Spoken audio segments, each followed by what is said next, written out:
So, today I'm making a special video. I decided I'm going to record what I want to say before I film the video so that I can take as long as I want to say what I want and it won't be rushed because usually I voice over the video after I record it, but this time I'm gonna try something a little different. Hopefully it'll turn out nice. But yeah, let's get on with it. So basically I've been getting a lot of inspiration lately from the collegiate Gothic schools. In America in like the 1920s, there were a ton of new school buildings that got built, and they were all made with like cast stone elements or like carved stone elements, but mostly they were made out of brick.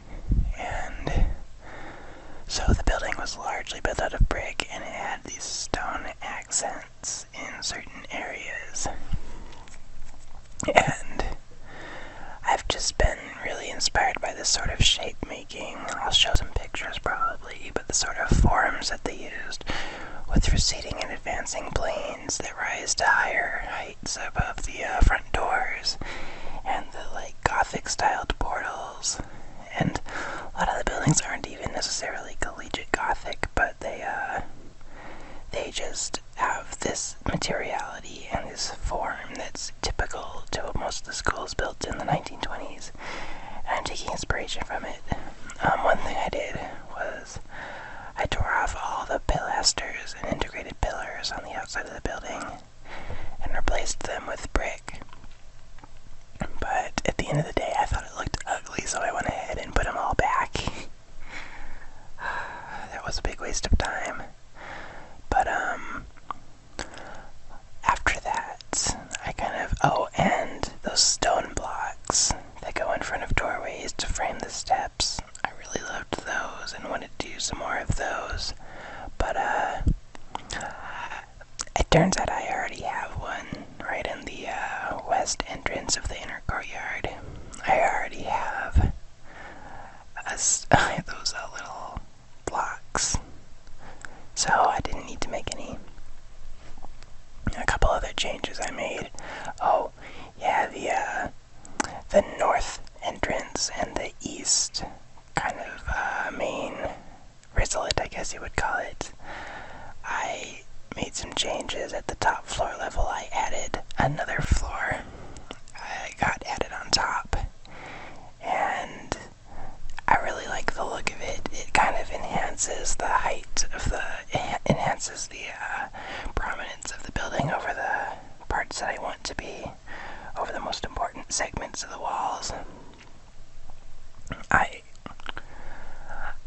really like that, actually, and I kind of don't know why I didn't do it earlier, because it lets the attic have more ceiling height instead of making it cramped like that, like it used to be. Those attic rooms are awful. They're a little better now in those parts.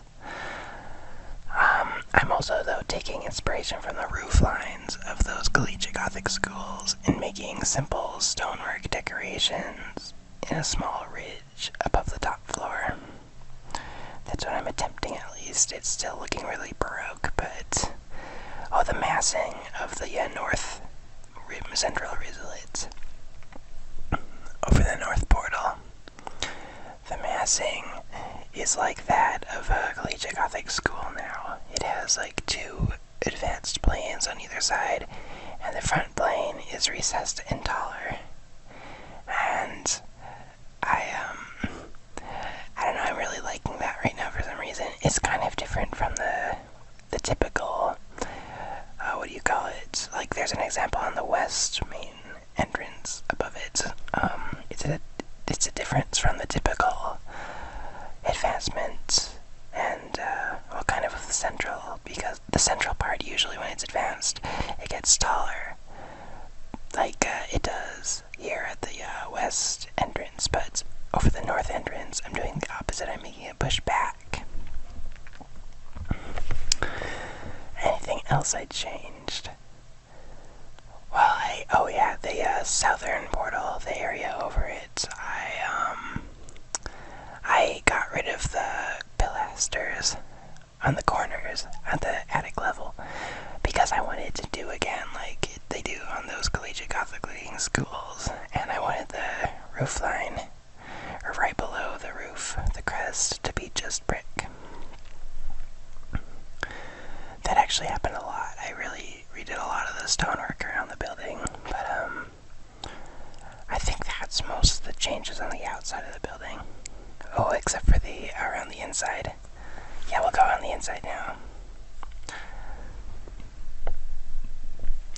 Would you believe I actually almost tore down the entire palace? Not the entire palace, but the entire western half. I was really contemplating deleting it entirely. Not really deleting it, but demolishing it slowly by hand. D&D's too messy for me. But I was starting to think, this place is way too big, it needs to be smaller, and it needs to have a decent front yard. But I ended up deciding I really like the building how it is, and I didn't demolish it. Demolishing would have been a big, it would have kind of broken my heart a little bit. Last time I demolished the entire palace, I think it was mid-2015. That was a long time ago already.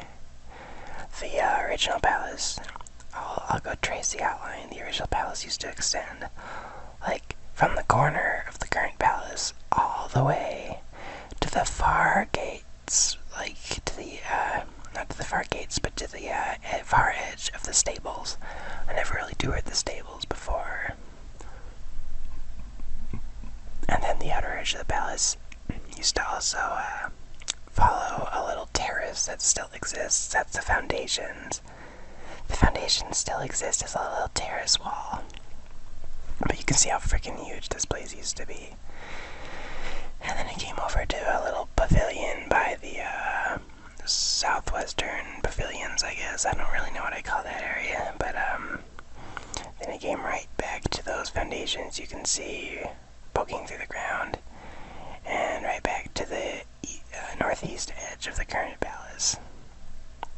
It was way too enormous, but let's go inside now. I'll show you the new differences.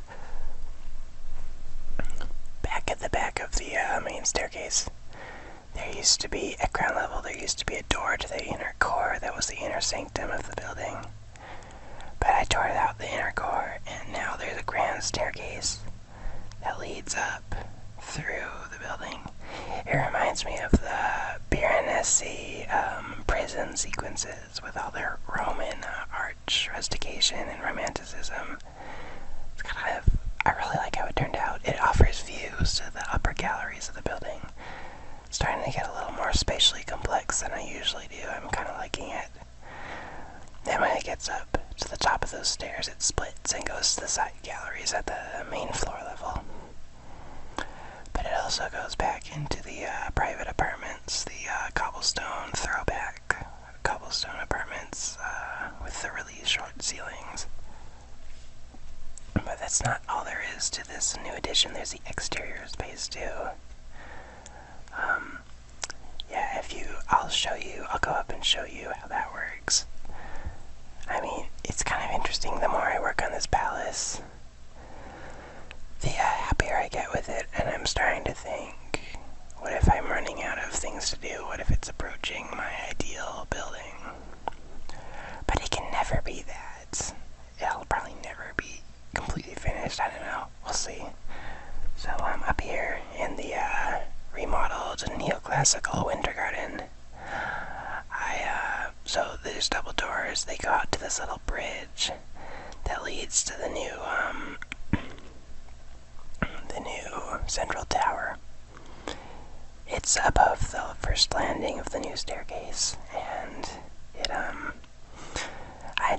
made the base of it kind of looking Art Deco-y. It's kind of interesting, kind of Mayan revival a little bit. Not to throw around that term too loosely, but it's I'm really liking how it turned out. I like it a lot more than the bowl that used to be there. Also, this really changed the nature of the inner courtyard, because now it's a little more linked together from side to side, but it's just way different. Way different now. central tower is going to be my astronomy observation deck. I'm going to pretend I'm at the center of the universe when I'm standing up here. It's going to be really neat. But there's also like a jail cell beneath it, I think. Something like that. I don't know, but yeah, that's where I am so far. I'll keep you guys updated on any more changes I make, but for now, see ya.